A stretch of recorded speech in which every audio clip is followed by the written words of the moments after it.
ভাই, হ্যাঁ বলো। বলছি তোর বাড়িতে ঢোকার সময় লোকগুলো আমাকে দেখে এরকম ভয় দৌড় মারলে কেন? যেন ভূত দেখে নিয়েছে।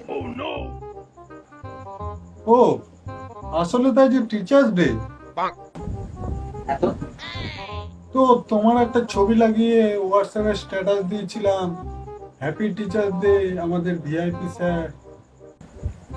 তো কি হয়েছে? আসলে কি হয়েছে বলো তো, ভিআইপির জায়গায় ভুল করে আরআইপি হয়ে গেছে।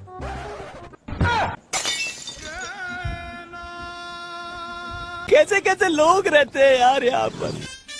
যাকে ছাড়ো, হ্যাপি টিচার্স ডে।